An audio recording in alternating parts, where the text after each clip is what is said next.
ਹਾਂਜੀ, ਸਵਾਗਤ ਹੈ ਜੀ ਤੁਹਾਡਾ ਆਪਣੇ YouTube ਚੈਨਲ 3K ਲਰਨਿੰਗ ਦੇ ਵਿੱਚ। ਕੁਛ ਦਿਨਾਂ ਤੋਂ ਆਪਣੀ ਵੀਡੀਓਜ਼ ਨਹੀਂ ਆ ਰਹੀਆਂ ਸੀ ਇਸ ਚੈਨਲ ਤੇ, ਉਹ ਕੁਝ ਇਸ਼ੂਜ਼ ਚੱਲ ਰਹੇ ਸੀ ਜੀ, ਤਾਂ ਉਹ ਹੁਣ ਸੋਲਵ ਹੋ ਚੁੱਕਿਆ। ਤਾਂ ਹੁਣ ਤੋਂ ਆਪਣੀ ਵੀਡੀਓਜ਼ ਆਇਆ ਕਰਨਗੀਆਂ, ਤਾਂ ਇਸ ਲਈ ਤੁਸੀਂ ਆਪਣਾ ਚੈਨਲ 3K ਲਰਨਿੰਗ ਸਬਸਕ੍ਰਾਈਬ ਕਰ ਲਓ ਅਤੇ ਨਾਲ ਹੁੰਦੇ ਬੈਲ ਆਈਕਨ ਨੂੰ ਜ਼ਰੂਰ ਕਲਿੱਕ ਕਰ ਲਿਓ ਕਿ ਜਦੋਂ ਵੀ ਮੈਂ ਵੀਡੀਓ ਪਾਵਾਂ ਤਾਂ ਤੁਹਾਨੂੰ ਨੋਟੀਫਿਕੇਸ਼ਨ ਇੱਕ ਜ਼ਰੂਰ ਚਲਾ ਜੇ ਅਤੇ ਤੁਸੀਂ ਦੇਖ ਸਕੋ ਉਸ ਵੀਡੀਓ ਨੂੰ। ਤਾਂ ਅੱਜ ਆਪਾਂ ਕਰਾਂਗੇ ਜੀ ਸਬਜੈਕਟ ਪੰਜਾਬੀ, ਯੂਨਿਟ ਹੁੰਦਾ ਫਸਟ ਦਾ ਚੈਪਟਰ ਸੈਕਿੰਡ, ਜਿਸ ਦਾ ਨਾਮ ਹੈ ਜੀ ਭਾਸ਼ਾ ਦੀ ਉਤਪੱਤੀ ਦੇ ਸਿਧਾਂਤ। ਇਹਦੇ ਵਿੱਚ ਕੀ ਹੈ ਜੀ, ਆਪਾਂ ਨੂੰ ਫਸਟ ਕੁਐਸਚਨ ਬਣਦਾ ਹੈ ਕਿ ਭਾਸ਼ਾ ਦੀ ਉਤਪੱਤੀ ਦੇ ਸਿਧਾਂਤਾਂ ਦਾ ਵਰਣਨ ਕਰੋ। ਉਹਦਾ ਕੀ ਹੈ, ਫਸਟ ਟੌਪਿਕ ਪੁਆਇੰਟ ਦੈਵਿਕ ਸਿਧਾਂਤ। ਇਸ ਸੰਸਾਰ ਦੇ ਲੋਕਾਂ ਨੇ ਇਹ ਵਿਚਾਰ ਕੀਤਾ ਕਿ ਜੋ ਭਾਸ਼ਾ ਹੈ ਇਹ ਪਰਮਾਤਮਾ ਦੀ ਦੇਣ ਹੈ। ਪਰਮਾਤਮਾ ਨੇ ਸ੍ਰਿਸ਼ਟੀ ਦੀ ਰਚਨਾ ਕਰਨ ਸਮੇਂ ਆਪਣੀ ਦੈਵੀ ਸ਼ਕਤੀਆਂ ਦੇ ਨਾਲ ਭਾਸ਼ਾ ਨੂੰ ਵੀ ਉਤਪੰਨ ਕੀਤਾ। ਜਿਵੇਂ ਕਿ ਪਹਿਲਾਂ ਰਿਸ਼ੀ ਮੁਨੀ ਹੁੰਦੇ ਸੀ, ਉਹਨਾਂ ਨੇ ਆਪਣੀ ਭਾਸ਼ਾ ਨੂੰ ਵੈਦਿਕ ਸੰਸਕ੍ਰਿਤੀ ਦਾ ਨਾਮ ਦਿੱਤਾ, ਜਿਨ੍ਹਾਂ ਦੇ ਅਨੁਸਾਰ ਇਹ ਭਾਸ਼ਾ ਦੇਵਤਿਆਂ ਦੀ ਭਾਸ਼ਾ ਹੈ ਤੇ ਉਹਨਾਂ ਅਨੁਸਾਰ ਬਾਕੀ ਭਾਸ਼ਾਵਾਂ ਵੀ ਇਹਨਾਂ ਵਿੱਚੋਂ ਹੀ ਉਤਪੰਨ ਹੋਈਆਂ ਹਨ ਜੀ। ਕਿ ਇਸ ਪੁਆਇੰਟ ਦਾ ਕੀ ਕਹਿਣਾ ਹੈ ਜੀ ਕਿ ਪਰਮਾਤਮਾ ਨੇ ਜਦੋਂ ਸ੍ਰਿਸ਼ਟੀ ਦੀ ਰਚਨਾ ਕੀਤੀ ਸੀ, ਜਦੋਂ ਧਰਤੀ ਦੀ ਰਚਨਾ ਕੀਤੀ ਸੀ, ਉਦੋਂ ਉਹਨਾਂ ਆਪਾਂ ਮਨੁੱਖਾਂ ਦੇ ਵਿੱਚ ਕੀ ਇੱਕ ਸ਼ਕਤੀ ਪਾਤੀ ਸੀ ਕਿ ਅਸੀਂ ਆਪਾਂ ਬੋਲ ਸਕੀਏ, ਇੱਕ ਦੂਜੇ ਨਾਲ ਕਮਿਊਨੀਕੇਟ ਕਰ ਸਕੀਏ। ਪਰ ਅਜਿਹਾ ਨਹੀਂ। ਇਸ ਦੀ ਆਲੋਚਨਾ ਕਰਨ ਵਾਲੇ ਕੀ ਕਹਿੰਦੇ ਹਨ ਕਿ ਇਸ ਸਿਧਾਂਤ ਨੂੰ ਮੰਨਣਾ ਗਲਤ ਹੈ, ਕਿਉਂਕਿ ਕੁਦਰਤ ਨੇ ਸਾਨੂੰ ਭਾਸ਼ਾ ਲਈ ਸਿਰਫ ਉਚਾਰਨ ਅੰਗ ਦਿੱਤੇ ਹਨ। ਆਪਾਂ ਨੂੰ ਸਿਰਫ ਉਚਾਰਨ ਅੰਗ ਦਿੱਤੇ ਹਨ, ਨਾ ਕਿ ਉਸ ਬੋਲਣ ਦੀ ਸ਼ਕਤੀ ਦਿੱਤੀ, ਨਾ ਬੋਲਣ ਦੀ ਪਾਵਰ ਦਿੱਤੀ ਹੈ। ਉਸ ਬੋਲਣ ਵਾਸਤੇ ਉਹ ਅੰਗ ਜ਼ਰੂਰ ਦਿੱਤੇ ਹੈ ਪਰਮਾਤਮਾ ਨੇ ਆਪਾਂ ਨੂੰ। ਉਸ ਤੋਂ ਬਾਅਦ ਆਪਣੇ ਕੋਲ ਸੈਕਿੰਡ ਪੁਆਇੰਟ ਕੀ ਹੈ ਜੀ, ਅਨੁਕਰਨ ਦਾ ਸਿਧਾਂਤ। ਮਨੁੱਖ ਦੇ ਵਿੱਚ ਕੁਦਰਤੀ ਆਦਤ ਹੈ ਨਕਲ ਕਰਨਾ। ਉਹ ਤਾਂ ਹਰ ਕੋਈ ਕਰਦਾ, ਕਿ ਤੁਸੀਂ ਵੀ ਐਗਜ਼ਾਮਸ ਵਿੱਚ ਕਦੇ ਨਾ ਕਦੇ ਤਾਂ ਚੀਟਿੰਗ ਕੀਤੀ ਹੋਏਗੀ ਜਾਂ ਕਿਸੇ ਦੀ ਕਿਸੇ ਨਕਲ ਜ਼ਰੂਰ ਕਰਦੇ। ਇਹ ਮਨੁੱਖ ਦੀ ਕੁਦਰਤੀ ਆਦਤ ਹੈ। ਇਸ ਸਿਧਾਂਤ ਦੇ ਅਨੁਸਾਰ ਕਿਹਾ ਜਾਂਦਾ ਹੈ ਕਿ ਮਨੁੱਖ ਜਦੋਂ ਜੰਗਲਾਂ ਵਿੱਚ ਰਹਿੰਦਾ ਸੀ ਤਾਂ ਉਹ ਪਸ਼ੂ ਪੰਛੀਆਂ ਤੋਂ ਆਲੇ ਦੁਆਲੇ ਮਜ਼ਬੂਤ ਵਾਤਾਵਰਣ ਤੋਂ ਭਾਸ਼ਾ ਸਿੱਖੀ। ਜਿਵੇਂ ਕਿ ਕਾਂ ਕਾਂ ਕਾਂ ਕਰਦਾ ਤੇ ਇਸ ਲਈ ਉਸਦਾ ਨਾਮ ਕਾਂ ਰੱਖ ਦਿੱਤਾ ਗਿਆ। ਤੇ ਇਸ ਦੀ ਆਲੋਚਨਾ ਕਰਨ ਵਾਲੇ ਕੀ ਕਹਿੰਦੇ ਹਨ ਕਿ ਸਿਧਾਂਤ ਦਾ ਖੰਡਨ ਕਰਨ ਵਾਲੇ ਕਹਿੰਦੇ ਹਨ ਕਿ ਇਹ ਸੰਭਵ ਨਹੀਂ ਹੈ ਕਿ ਮਨੁੱਖ ਨੇ ਪਹਿਲਾਂ ਜਾਨਵਰਾਂ ਦੀ ਭਾਸ਼ਾ ਸਿੱਖੀ ਹੋਏ, ਫਿਰ ਉਸਨੇ ਮਨੁੱਖੀ ਭਾਸ਼ਾ ਵਿਕਸਿਤ ਕੀਤੀ ਹੋਈ। ਕਿ ਇੰਨਾ ਟਾਈਮ ਉਹਦੇ ਕੋਲ ਨਹੀਂ ਸੀ ਕਿ ਉਹ ਪਹਿਲਾਂ ਉਹਨੇ ਜਾਨਵਰਾਂ ਦੀ ਭਾਸ਼ਾ ਜਾਂ ਪਸ਼ੂ ਪੰਛੀਆਂ ਦੀ ਭਾਸ਼ਾ ਸਿੱਖੀ ਹੋਵੇ ਤੇ ਫਿਰ ਉਹਨੇ ਮਨੁੱਖੀ ਭਾਸ਼ਾ ਸਿੱਖੀ ਹੋਵੇ। ਉਸ ਤੋਂ ਬਾਅਦ ਆਪਣੇ ਕੋਲ ਪੁਆਇੰਟ ਕੀ ਆਉਂਦਾ ਹੈ ਜੀ, ਧਾਤੂ ਸਿਧਾਂਤ ਜਾਂ ਡਿੰਗ ਡੋਂਗ ਸਿਧਾਂਤ। ਇਹ ਪੁਆਇੰਟ ਜ਼ਰੂਰ ਯਾਦ ਰੱਖ ਲਿਆ ਜੀ, ਇਹਦਾ ਅਲੱਗ ਕੁਐਸਚਨ ਨਹੀਂ ਬਣ ਸਕਦਾ ਕਿ ਡਿੰਗ ਡੋਂਗ ਸਿਧਾਂਤ ਕੀ ਹੈ। ਇਸ ਤੋਂ ਬਾਅਦ ਕੀ ਹੈ ਜੀ, ਇਸ ਸਿਧਾਂਤ ਅਨੁਸਾਰ ਮਨੁੱਖ ਨੂੰ ਪਰਮਾਤਮਾ ਵੱਲੋਂ ਕੁਝ ਮੂਲ ਸ਼ਬਦ ਮਿਲੇ ਹਨ, ਜਿਨ੍ਹਾਂ ਨੂੰ ਧਾਤੂ ਸ਼ਬਦ ਕਿਹਾ ਜਾਂਦਾ ਹੈ। ਮਨੁੱਖ ਨੇ ਇਹਨਾਂ ਮੂਲ ਧਾਤੂਆਂ ਦੇ ਆਧਾਰ ਤੇ ਹੀ ਭਾਸ਼ਾ ਦੀ ਸਿਰਜਣਾ ਕੀਤੀ। ਕੁਝ ਵਿਦਵਾਨਾਂ ਦੇ ਅਨੁਸਾਰ ਮਨੁੱਖ ਨੂੰ ਪਰਮਾਤਮਾ ਨੇ ਅਜਿਹੀ ਦ੍ਰਿਵ ਦ੍ਰਿਸ਼ਟੀ ਪ੍ਰਦਾਨ ਕੀਤੀ ਸੀ ਕਿ ਉਹ ਜਿਸ ਵੀ ਵਸਤੂ ਦੇ ਸੰਪਰਕ ਵਿੱਚ ਆਉਂਦਾ ਸੀ, ਉਸਦੇ ਮੂੰਹ ਆਪਣੇ ਆਪ ਉਸਦਾ ਨਾਮਕਰਨ ਹੋ ਜਾਂਦਾ ਸੀ। ਇਹ ਕੁਛ ਨਾ ਕੁਛ ਫਸਟ ਪੁਆਇੰਟ ਤਰ੍ਹਾਂ ਮੇਲ ਖਾ ਰਿਹਾ, ਕਿਉਂਕਿ ਇਸ ਵਿੱਚ ਵੀ ਇਹ ਕੀ ਕਹਿ ਰਿਹਾ ਕਿ ਆਪਾਂ ਨੂੰ ਪਰਮਾਤਮਾ ਨੇ ਕੁਝ ਇਹੋ ਜਿਹੀ ਸ਼ਕਤੀਆਂ ਦਿੱਤੀਆਂ ਸੀ ਜਾਂ ਇਹੋ ਜਿਹੀ ਪਾਵਰਸ ਦਿੱਤੀਆਂ ਸੀ ਕਿ ਉਹ ਜਿਸ ਧਾਤੂ ਦੇ ਨੇੜੇ ਜਾਂਦਾ ਸੀ, ਉਸਦਾ ਮੂੰਹ ਉਸਦਾ ਆਪਣੇ ਆਪ ਨਾਮਕਰਨ ਹੋ ਜਾਂਦਾ ਸੀ। ਤਾਂ ਇਸ ਸਿਧਾਂਤ ਨੂੰ ਮੈਕਸ ਮੂਨਰ ਵਰਗੇ ਵਿਦਵਾਨਾਂ ਨੇ ਡਿੰਗ ਡੋਂਗ ਵਾਦ ਦਾ ਸਿਧਾਂਤ ਦਿੱਤਾ। ਇਹ ਕੁਐਸਚਨ ਬਣ ਸਕਦਾ ਹੈ ਕਿ ਡਿੰਗ ਡੋਂਗ ਵਾਦ ਦਾ ਸਿਧਾਂਤ ਕਿਸ ਨੇ ਦਿੱਤਾ ਸੀ? ਮੈਕਸ ਮੂਨਰ ਨੇ। ਇਸ ਦੀ ਆਲੋਚਨਾ ਕਰਨ ਵਾਲੇ ਕੀ ਕਹਿੰਦੇ ਹਨ, ਇਸ ਸਿਧਾਂਤ ਨੂੰ ਅਵਿਗਿਆਨਿਕ ਕਰਾਰ ਕਰਕੇ ਇਸ ਦਾ ਖੰਡਨ ਕੀਤਾ ਗਿਆ ਤੇ ਕਿਹਾ ਗਿਆ ਕਿ ਕਿਸੇ ਮਨੁੱਖ ਅੰਦਰ ਕਿਸੇ ਧਾਤੂ ਵਾਲੀ ਸ਼ਕਤੀ ਦਾ ਹੋਣਾ ਇੱਕ ਕਲਪਨਾ ਹੈ। ਇਸ ਤੋਂ ਇਲਾਵਾ ਸੰਸਾਰ ਦੀਆਂ ਕਈ ਅਜਿਹੀਆਂ ਭਾਸ਼ਾਵਾਂ ਵੀ ਹਨ ਜਿਨ੍ਹਾਂ ਵਿੱਚ ਧਾਤੂ ਨਹੀਂ ਹੁੰਦੇ।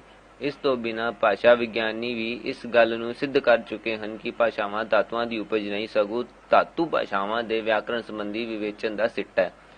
ਕਿ ਧਾਤੂ ਆਪਣੀ ਭਾਸ਼ਾ ਦੇ ਉਤਪੰਨ ਕਰਨ ਵਾਸਤੇ ਨਹੀਂ ਗਿਆ, ਕਿ ਆਪਾਂ ਉਹਨਾਂ ਦਾ ਨਾਮ ਰੱਖੇ ਹੈ, ਨਾ ਕਿ ਉਹਨਾਂ ਨੇ ਆਪਣੇ ਮੂੰਹ ਨਾਮ ਕਢਵਾਏ ਹੈ। ਠੀਕ ਹੈ ਜੀ। ਇਸ ਤੋਂ ਬਾਅਦ ਚਿੰਨ੍ਹਵਾਦ ਸਿਧਾਂਤ। ਇਹ ਸਿਧਾਂਤ ਅਲੈਗਜ਼ੈਂਡਰ ਨੇ ਦਿੱਤਾ। ਇਸ ਦੇ ਅਨੁਸਾਰ ਜਦੋਂ ਭਾਸ਼ਾ ਦਾ ਵਿਕਾਸ ਨਹੀਂ ਹੋਇਆ ਸੀ, ਉਦੋਂ ਮਨੁੱਖ ਕੁਝ ਸੰਕੇਤ ਜਾਂ ਚਿੰਨ੍ਹ ਦੀ ਵਰਤੋਂ ਕਰਦਾ ਸੀ, ਪਰ ਚਿੰਨ੍ਹਾਂ ਦੀ ਕਮੀ ਹੋਣ ਕਾਰਨ ਉਸ ਨੂੰ ਭਾਸ਼ਾ ਨੂੰ ਵਿਕਸਿਤ ਕੀਤਾ। ਉਸ ਦੇ ਅਨੁਸਾਰ ਮਨੁੱਖ ਸਮੂਹ ਬਣਾ ਕੇ ਰਹਿੰਦਾ ਸੀ ਅਤੇ ਇੱਕ ਦੂਜੇ ਨੂੰ ਗੱਲ ਸਮਝਾਉਣ ਲਈ ਇਸ਼ਾਰਿਆਂ ਨਾਲ ਸਮਝਾਉਂਦਾ ਸੀ, ਜਿਹੜੇ ਭਾਸ਼ਾ ਦਾ ਰੂਪ ਧਾਰਨ ਕਰੇ। ਇਸ ਦੀ ਆਲੋਚਨਾ ਕੀ ਕੀਤੀ ਗਈ ਜੀ? ਵਿਦਵਾਨਾਂ ਨੇ ਸਿਧਾਂਤ ਦਾ ਵੀ ਖੰਡਨ ਕੀਤਾ ਹੈ, ਕਿਉਂਕਿ ਜੇਕਰ ਭਾਸ਼ਾ ਦੀ ਉਤਪੱਤੀ ਸੰਕੇਤਾਂ ਦੁਆਰਾ ਹੋਈ ਹੁੰਦੀ ਤਾਂ ਪਸ਼ੂ ਪੰਛੀਆਂ ਦੀ ਭਾਸ਼ਾ ਅਜੇ ਤੱਕ ਹੀ ਕਿਉਂ ਨਹੀਂ ਵਿਕਸਿਤ ਹੋਈ। ਕਿਉਂਕਿ ਉਹ ਵੀ ਹਮੇਸ਼ਾ ਸੰਕੇਤਾਂ ਦੁਆਰਾ ਹੀ ਆਪਣੇ ਭਾਵਾਂ ਜਾਂ ਸੰਚਾਰ ਕਰਦੇ ਹਨ, ਜੋ ਵੀ ਇੱਕ ਦੂਜੇ ਨੂੰ ਇਸ਼ਾਰਿਆਂ ਨਾਲ ਸਮਝਾਉਂਦੇ ਹਨ। ਉਸ ਤੋਂ ਬਾਅਦ ਆਪਣਾ ਅਗਲਾ ਪੁਆਇੰਟ ਕੀ ਹੈ ਕਿ ਮੌਖਿਕ ਸੰਕੇਤਾਤਮਕ ਸਿਧਾਂਤ। ਇਸ ਸਿਧਾਂਤ ਦੇ ਅਨੁਸਾਰ ਭਾਸ਼ਾ ਦੀ ਉਤਪੱਤੀ ਮੌਖਿਕ ਸੰਕੇਤਾਤਮਕ ਕਿਰਿਆਵਾਂ ਦੇ ਅਨੁਸਾਰ ਤੋਂ ਮੰਨੀ ਜਾਂਦੀ ਹੈ, ਜਿਵੇਂ ਕਿ ਪਾਣੀ ਪੀਣ ਸਮੇਂ ਪਾ ਦੀ ਆਵਾਜ਼ ਤੋਂ ਇਸ ਦਾ ਨਾਂ ਪਾਣੀ ਰੱਖ ਦਿੱਤਾ ਗਿਆ, ਤੇ ਇਸ ਦੀ ਆਲੋਚਨਾ ਕੀਤੀ ਗਈ। ਵਿਦਵਾਨਾਂ ਨੇ ਇਸ ਸਿਧਾਂਤ ਦਾ ਖੰਡਨ ਕਰਦਿਆਂ ਕਿਹਾ ਕਿ ਅਜਿਹੀ ਪ੍ਰਵਿਰਤੀ ਮਨੁੱਖ ਦੀ ਨਹੀਂ ਸਗੋਂ ਪਸ਼ੂ ਦੀ ਹੋ ਸਕਦੀ ਹੈ। ਉਸ ਤੋਂ ਬਾਅਦ ਕੀ ਹੈ ਜੀ ਆਪਣਾ ਪੁਆਇੰਟ ਸੰਪਰਕ ਸਿਧਾਂਤ। ਜਿਵੇਂ ਜਿਵੇਂ ਮਨੁੱਖ ਜੰਗਲੀ ਜੀਵ ਤੋਂ ਉੱਠ ਕੇ ਕਬੀਲਾ ਮੁਖੀ ਪਿੰਡੀ ਸ਼ਹਿਰੀ ਸੰਪਰਕ ਵਿੱਚ ਆਉਂਦਾ ਗਿਆ, ਜਿਵੇਂ ਜਿਵੇਂ ਉਹ ਜੰਗਲਾਂ ਤੋਂ ਉੱਠ ਕੇ ਆਪਦਾ ਇਕੱਠਾ ਹੋਣਾ ਸ਼ੁਰੂ ਹੋਇਆ, ਉਵੇਂ ਉਵੇਂ ਹੀ ਉਸ ਨੇ ਦੂਜੇ ਵਿਅਕਤੀਆਂ ਨਾਲ ਸੰਪਰਕ ਕਾਇਮ ਕਰਨਾ ਲਈ ਭਾਸ਼ਾ ਨੂੰ ਵਿਕਸਿਤ ਕੀਤਾ। ਇਸ ਸਿਧਾਂਤ ਅਨੁਸਾਰ ਸਮੁੱਚੇ ਵਿਕਾਸ ਦਾ ਆਧਾਰ ਭਾਸ਼ਾ ਹੀ ਵਿਕਾਸ ਹੀ ਹੈ। ਇਸ ਦੀ ਆਲੋਚਨਾ ਕੀਤੀ ਗਈ ਜੀ। ਇਸ ਸਿਧਾਂਤ ਦਾ ਖੰਡਨ ਕਰਨ ਵਾਲੇ ਕਹਿੰਦੇ ਹਨ ਕਿ ਇਹ ਸੰਭਵ ਨਹੀਂ ਕਿ ਮਨੁੱਖ ਨੇ ਪਹਿਲਾਂ ਜਾਨਵਰ ਦੀ ਭਾਸ਼ਾ ਸਿੱਖੀ ਹੋਵੇ ਤੇ ਫਿਰ ਉਸਨੇ ਮਨੁੱਖੀ ਭਾਸ਼ਾ ਵਿਕਸਿਤ ਕੀਤੀ ਹੋਵੇ।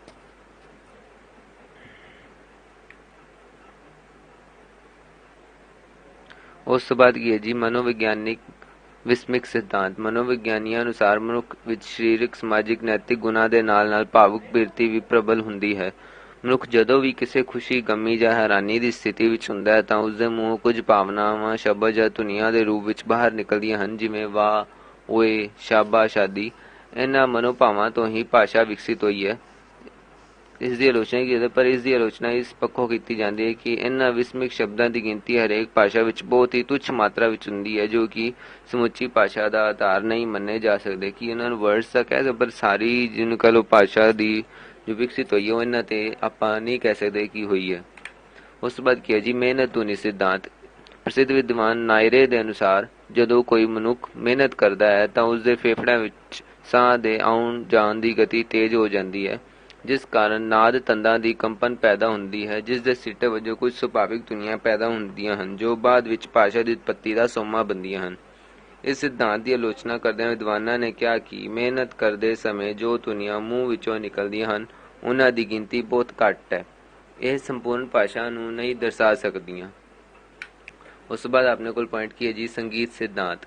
ਇਸ ਸਿਧਾਂਤ ਅਨੁਸਾਰ ਪੁਰਾਣੇ ਸਮੇਂ ਵਿੱਚ ਮਨੁੱਖ ਦੁੱਖ ਸੁੱਖ ਸਮੇਂ ਐਵੇਂ ਹੀ ਗੁਣਗੁਣਾਉਂਦਾ ਰਹਿੰਦਾ ਸੀ ਤੇ ਅਜਿਹੀਆਂ ਧੁਨੀਆਂ ਅਰਥਹੀਨ ਹੀ ਸਨ, ਪਰ ਫਿਰ ਸਥਿਤੀ ਨਾਲ ਜੁੜ ਕੇ ਸਾਰਥਕ ਬਣ ਜਾਂਦੀਆਂ ਤੇ ਇਸ ਤਰ੍ਹਾਂ ਧੁਨੀਆਂ ਅਤੇ ਅਰਥਾਂ ਦਾ ਸੰਬੰਧ ਜੁੜ ਕੇ ਭਾਸ਼ਾ ਪ੍ਰਚਲਿਤ ਹੋਈਆਂ। ਇਸ ਦੀ ਆਲੋਚਨਾ ਕੀਤੀ ਗਈ ਹੈ ਜੀ ਕਿ ਇਸ ਸਿਧਾਂਤ ਵੀ ਬੇਬੁਨਿਆਦ ਤੇ ਕਲਪਨਾਮਈ ਪ੍ਰਵਿਰਤੀ ਤੇ ਆਧਾਰਿਤ ਹੈ, ਕਿਉਂਕਿ ਅਜਿਹੀਆਂ ਦੁਨੀਆਂ ਤੋਂ ਸੰਪੂਰਨ ਭਾਸ਼ਾ ਦਾ ਵਿਕਾਸ ਹੋਇਆ ਨਹੀਂ ਮੰਨਿਆ ਜਾ ਸਕਦਾ। ਕਿ ਜੋ ਵੀ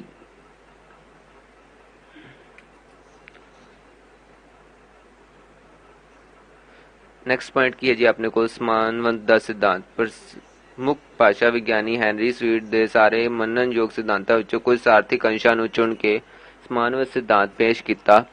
ਉਸ ਦੇ ਮਤ ਅਨੁਸਾਰ ਪਹਿਲਾ ਭਾਸ਼ਾ ਇਸ਼ਾਰਿਆਂ ਤੇ ਸੰਕੇਤਾਂ ਨਾਲ ਉਚਾਰੀਆਂ ਧੁਨੀਆਂ ਦਾ ਹੀ ਰੂਪ ਸੀ, ਦੂਜੇ ਪਾਸੇ ਇਹ ਮਨੋਭਾਵ ਪ੍ਰਗਟ ਕਰਨ ਵਾਲੀ ਸੀ। ਇਸ ਤੋਂ ਬਿਨਾਂ ਪਹਿਲਾਂ ਇਹ ਸਥੂਲ ਵਸਤੂਆਂ ਨਾਲ ਜੁੜੀ ਹੋਈ ਸ਼ਬਦਾਵਲੀ ਹੀ ਪ੍ਰਚਲਿਤ ਸੀ। ਉਸ ਤੋਂ ਬਾਅਦ ਆਪਣੇ ਕੋਲ ਪੁਆਇੰਟ ਕੀ ਹੈ ਜੀ ਵਿਕਾਸਵਾਦੀ ਸਿਧਾਂਤ। ਜਿਵੇਂ ਜਿਵੇਂ ਮਨੁੱਖ ਇੱਕ ਦੂਜੇ ਦੇ ਸੰਪਰਕ ਵਿੱਚ ਆਉਂਦਾ ਗਿਆ, ਆਪਣੇ ਇਸ਼ਾਰਿਆਂ ਤੋਂ ਧੁਨੀਆਂ ਨੂੰ ਮਿਲਾ ਕੇ ਭਾਸ਼ਾ ਦਾ ਵਿਕਾਸ ਹੋਇਆ। ਉਸ ਤੋਂ ਬਾਅਦ ਇਸ ਦੇ ਸਿੱਟਾ ਕੀ ਨਿਕਲਦਾ ਹੈ ਜੀ। ਇਸ ਤਰ੍ਹਾਂ ਵੱਖ-ਵੱਖ ਵਿਦਵਾਨਾਂ ਨੇ ਭਾਸ਼ਾ ਦੀ ਉਤਪੱਤੀ ਸੰਬੰਧੀ ਵੱਖ-ਵੱਖ ਸਿਧਾਂਤ ਪੇਸ਼ ਕੀਤੇ ਹਨ, ਪਰ ਇਹਨਾਂ ਵਿੱਚੋਂ ਵਿਕਾਸਵਾਦੀ ਸਿਧਾਂਤਾਂ ਨੂੰ ਸਭ ਤੋਂ ਵੱਧ ਪ੍ਰਮਾਣਿਕ ਸਿਧਾਂਤ ਮੰਨਿਆ ਗਿਆ ਹੈ। ਪਰ ਅਸਲ ਵਿੱਚ ਭਾਸ਼ਾ ਦੀ ਉਤਪੱਤੀ ਵਿੱਚ ਇਹਨਾਂ ਸਾਰੇ ਸਿਧਾਂਤਾਂ ਦੇ ਕੁਝ ਨਾ ਕੁਝ ਅੰਸ਼ ਸ਼ਾਮਿਲ ਹਨ। ਜੇਕਰ ਤੁਹਾਨੂੰ ਵੀਡੀਓ ਵਧੀਆ ਲੱਗੀ ਹੋਏ ਤਾਂ ਪਲੀਜ਼ ਲਾਈਕ, ਸ਼ੇਅਰ ਤੇ ਸਬਸਕ੍ਰਾਈਬ ਜ਼ਰੂਰ ਕਰ ਦਿਓ।